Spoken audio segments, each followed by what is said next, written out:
If you are a dog parent, I cannot recommend enough that you have a running note on your phone of things you want to discuss with your dog's vet. This is going to be an opportunity for you to log a list of questions, of comments, of thoughts, of things you need to be discussing, or of things you're noticing in your dog that you don't necessarily need to set up an appointment for, but you do want to have a conversation about the next time you're at your vet's office. Because the second that you get into your vet's office, whether it is for a scheduled annual examination and their shots, or you are going for an emergency or kind of an emergency reason, you're going to walk into that office and be so overstimulated by your dog, the other animals in the waiting room, the secretaries at the front desk, the vet, the people who are taking down all of your information before the vet comes in. It's going to be a lot. And chances are you're going to get into conversation with your veterinarian, whatever the circumstances are, and they're going to get to a point where they're wrapping up the conversation. They want to know, do you have any other questions? Is there anything else we need to go over today? And you're going to blank on it.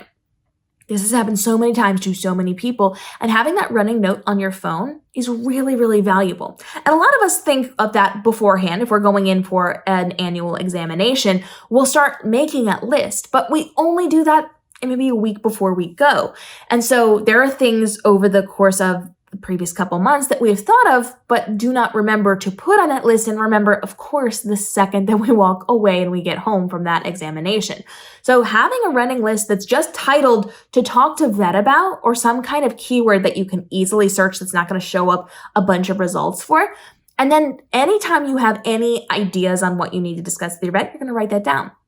You then have the opportunity to scroll through it, delete things, add things, change things before you go, or overlook things if it's not important to discuss during an emergency visit. But this way you've got that running list. And that can be anything from checking on your dog's food or diet changes that you might need to make as your dog is changing and growing older and changing their weight. You may need to have a conversation about their allergies or the way that they're chewing up the fur on their paws, the way that they are behaving toward other people, other dogs, other things. You may need to have a conversation about some of the allergies that they have and some of the reactions and what to do about that. You might want to write down any new things that you've tried with your dog that was kind of weird, or if you've got questions about things that could potentially happen in the future with your dog, now is the time to get those written down inside of your list so that you are able to just pull that up, scroll through it, and address whatever you need addressed. And then you can go through and cultivate that when you need to. If you have found an answer to something, or if you just want to check in on something that you heard on TikTok, because there's a lot of great information on TikTok, but also needs to be verified,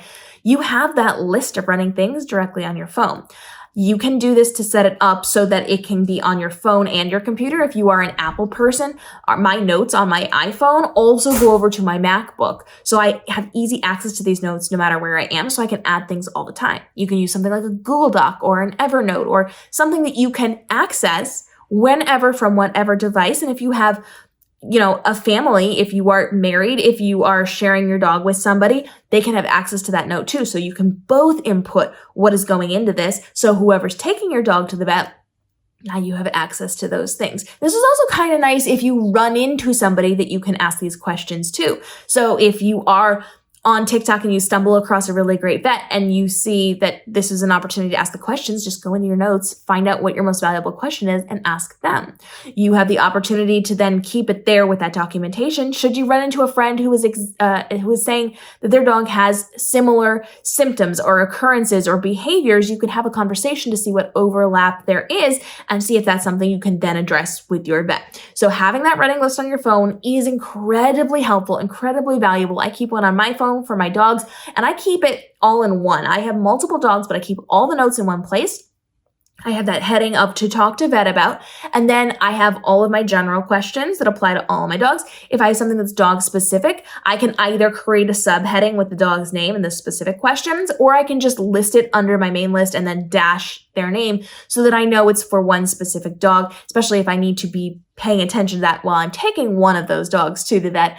But I can classify this and I can document this however is going to work best for me in the way that my mind thinks. You can do the same for you as well to make sure you're getting your questions answered in a timely fashion. Now, as you are writing your list, if you have the ability to kind of organize it as you go, feel free to do that. That might help you streamline the process later on, but if that's not how you work, then you don't have to. Just list the questions so you can find them when you need them, set it and forget it until the time comes for you to actually pull it out and have that discussion with your vet. Follow along for more tips on how to navigate the world of working with your vet for your dog, how you can be advocating for your dogs, and we have dropped daily videos helping you navigate the world of dog parenthood, from traveling with your dog to documenting your dog's life through photos and videos to enrichment tools and resources that will help you to elevate what you are doing as a dog parent. We'll see you in the upcoming episodes.